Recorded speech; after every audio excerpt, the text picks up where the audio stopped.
पूरे देश के आदिवासियों का विरोध रहा है कि आपने आदिवासी की आइडेंटिटी पे सवाल खड़ा किया है, आदिवासी की पहचान पे सवाल खड़ा किया, आदिवासी के स्वाभिमान पे सवाल खड़ा किया है।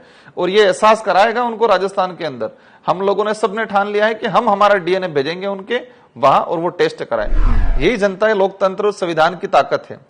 ये रहा इफेक्ट, क्योंकि भाजपा के कई सांसदों ने कहा था कि हमें 400 पार 400 पार, और 400 पार इसलिए कि संविधान बदलना है, आरक्षण खत्म करना है। ये भाजपा के कई नेताओं ने कई मंचों पे ये भाषण दिया गया है कि संविधान बदलना है, आरक्षण खत्म करना है।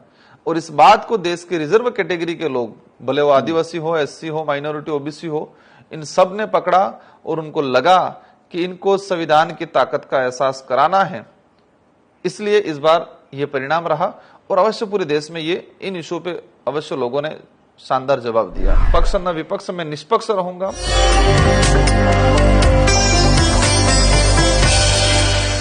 नमस्कार दोस्तों, मैं हूं श्याम सुंदर और आप देख रहे हैं मैं भी भारत। आप जानते हैं कि हमारी इंटरव्यू सीरीज में हम आपको आदिवासी नेताओं से मिलवाते हैं या उन लोगों से मिलवाते हैं जो आदिवासी मुद्दों से सरोकार रखते हैं, उनकी चिंता करते हैं। आज मेरे साथ एक नौजवान सांसद मौजूद हैं जो राजस्थान से हाल ही में चुने गए हैं। बांसवाड़ा उनका संसदीय क्षेत्र है। राजकुमार रोत उनका नाम है। राजकुमार जी, बहुत बहुत स्वागत है आपका मैं भी भारत में। संसद का सत्र शुरू होने वाला है और आप पहली बार चुनाव जीत के संसद में पहुंचे, हालांकि आपको विधानसभा का अनुभव है। तो किस तरह का अभी का आप का फीलिंग है एक तो संसद में पहुंचने की, और किस तरह की तैयारी है? संसद में कौन से ऐसे मुद्दे हैं जो आप प्रायोरिटी पर उठाना चाहेंगे? धन्यवाद। पहले तो आपके चैनल के माध्यम से सारे जुड़े हुए साथियों को मेरी ओर से जोहार, क्योंकि आपके चैनल पे मेरे पहले भी इंटरव्यू हो चुका है और आपने आदिवासी इलाके में आदिवासी इशू को लेके, जिन इशू को लेके हम लोग काम करते हैं, इन इशू पे आपने भी काम किया है। इसलिए आपको भी और आपके चैनल के सारे साथियों को मेरी ओर से धन्यवाद। ये पहला मेरा लोकसभा चुनाव था और मेरे लिए तो बड़ी सौभाग्य की बात है। मुझे इस उम्र में लोकसभा चुनाव मेरी पार्टी और मेरे क्षेत्र की जनता ने मुझे लड़ाया, और लड़ाया नहीं, मुझे शानदार मतों से जीत के लोकसभा भेजा। अगर एक तरफ सोचता हूं तो मैं उम्र में बहुत छोटा हूं, लेकिन दूसरी ओर सोचता हूं कि इस उम्र में मुझे जनता ने इतना बड़ा जिम्मेदारी दिया है, तो मेरी उम्र, मेरा अनुभव अपने आप बढ़ जाता है। जिम्मेदारियों का एहसास जब हो जाता है तो उम्र और मेरा अनुभव अपने आप बढ़ जाता है। और मुझे लगता है कि पहले विधायक था, मुझे लगता था कि मेरे साथ, मेरे पीछे 3 से 4 लाख जनता मेरे साथ है विधानसभा क्षेत्र की। आज लोकसभा 22 लाख वोटर, मतलब ये मानो कि 30-35 लाख जनता मेरे से जुड़ी हुई, मेरे से आशा लगा के बैठी हुई है। और यही नहीं, पूरे देश का आदिवासियों को लगता है कि आदिवासियों की आवाज, स्वतंत्र आवाज पहली बार संसद के अंदर गूंजेगी।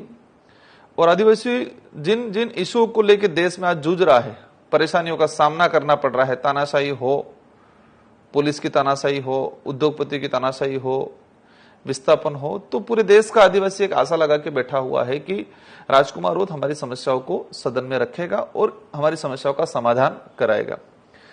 तो आपका जो सवाल था कि कैसा फील हो रहा है, मुझे एक खुशी भी फील हो रही है और जिम्मेदारी भरा एहसास महसूस हो रहा है। और मुझे जहां तक लगता है मैं मेहनत करूंगा, और जिस तरह से आशा लगा कि देश की जनता, देश का आदिवासी, अन्य समुदाय एससी, माइनॉरिटी, ओबीसी, जो भी वर्ग है, जो गरीब तबके का जो व्यक्ति है, मेरे से आशा लगा के बैठा हुआ है।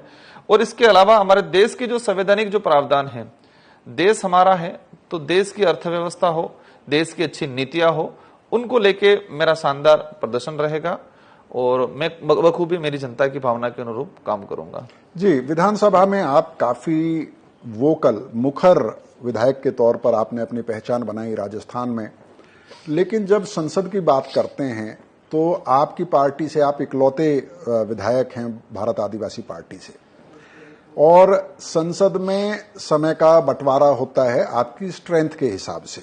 आप कितनी इंपॉर्टेंट बात करना चाहते हैं, इससे ज्यादा जरूरी ये होता है कि आपकी पार्टी को कितना टाइम अलॉट हुआ है। तो क्या वैसे में आप विपक्षी दल जो हैं या इंडिया गठबंधन हैं, उनके साथ कोई तालमेल की योजना है? कैसे आप ये इंश्योर करेंगे कि आपको समय मिले संसद में?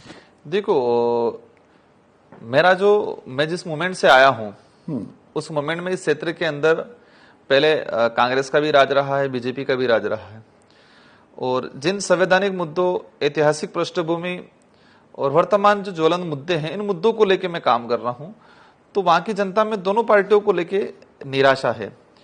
तो मेरी कोशिश रहेगी कि न मैं पक्ष न विपक्ष, निष्पक्ष होकर हम काम करेंगे, बीच की कड़ी के रूप में काम करेंगे। और समय का जो रहा, अब पार्लियामेंट का नॉर्म्स क्या है, अब थोड़ा बहुत देखा है, नियमावली किस तरह से टाइमिंग का है। मेरी कोशिश रहेगी कि मेरी बात, भले मुझे जो भी समय मिले उस समय में मेरी बात को पूर्ण तरीके से सदन में रखूंगा और इसको इम्प्लीमेंट कराऊंगा, ये मेरी कोशिश रहेगी। जब राजस्थान में थे आप, तो विपक्ष की, हालांकि आपका समर्थन था सरकार को, लेकिन आप हमेशा इस तरह से बोलते थे मानिए आप विपक्ष के विधायक हों, और आपकी जो पार्टी भी है उसका भी जो अंदाज है वो आंदोलन, लड़ाई, इसका ज्यादा है। तो यहां पर लेकिन संसद में जब आप एक, जैसे आपने खुद कहा कि अब उम्मीदें ज्यादा हैं, अलग तरह की उम्मीदें, और सिर्फ राजस्थान या बांसवाड़ा के लोगों की उम्मीदें नहीं होंगी, अन्य राज्य के जो आदिवासी हैं वो भी ये सोच रहे हैं कि एक मुखर वक्ता आदिवासियों का संसद में पहुंचा है। देखो, पिछले, अभी वर्तमान में जो सत्ता है, मोदी जी का ये तीसरा टेन्योर स्टार्ट हुआ है। पिछले 10 साल के अंदर भाजपा का, केंद्र सरकार की जो नीतियां रही है, वो हमारे मूवमेंट यहाँ देश लेवल के आदिवासी, गरीब, एससी, ओबीसी, माइनॉरिटी के खिलाफ रही है। जल जंगल की जमीन की लड़ाई आदिवासी आजादी से पहले लड़ता आया है और आज भी लड़ रहा है। आज भी इनका समाधान नहीं हुआ है।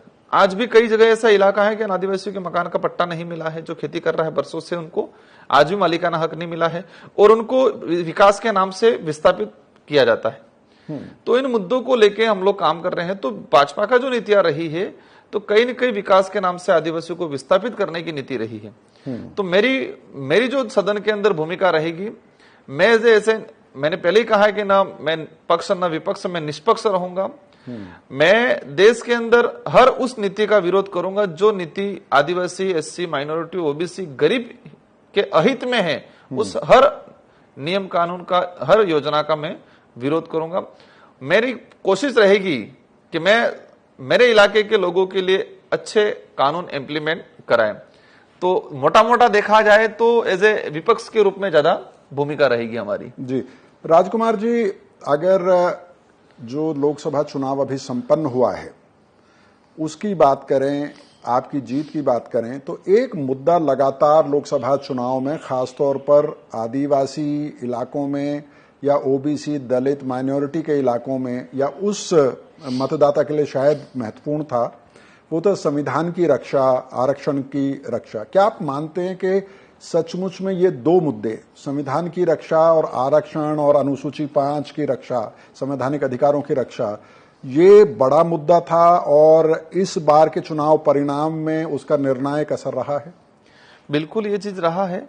आज मोदी जी को और भाजपा के वरिष्ठ नेताओं को एहसास हुआ कि संविधान की ताकत क्या है, और इसी का परिणाम रहा कि लोकसभा चुनाव में शानदार जनता ने जवाब दिया। और उसी जवाब का परिणाम ये रहा कि मोदी जी ने जैसे सदन में पहुंचे तो उन्होंने संविधान की किताब को अपने नतमस्तक लगाया। यही जनता है, लोकतंत्र और संविधान की ताकत है। ये रहा इफेक्ट, क्योंकि भाजपा के कई सांसदों ने कहा था कि हमें 400 पार, 400 पार, और 400 पार इसलिए कि संविधान बदलना है, आरक्षण खत्म करना है। ये भाजपा के कई नेताओं ने कई मंचों पे ये भाषण दिया गया है कि संविधान बदलना है, आरक्षण खत्म करना है। और इस बात को देश के रिजर्व कैटेगरी के लोग, भले वो आदिवासी हो, एससी हो, माइनॉरिटी, ओबीसी हो, इन सब ने पकड़ा और उनको लगा कि इनको संविधान की ताकत का एहसास कराना है। इसलिए इस बार ये परिणाम रहा और अवश्य पूरे देश में ये इन इशू पे अवश्य लोगों ने शानदार जवाब दिया। जी, और जब हम लोग आदिवासी पहचान की बात करते हैं तो आदिवासी पहचान में देख रहा हूं कि पिछले कई सालों से आदिवासी इलाकों में बड़ा मुद्दा बन रहा है। आदिवासी, कई राज्यों में ये मांग आ रही है कि जन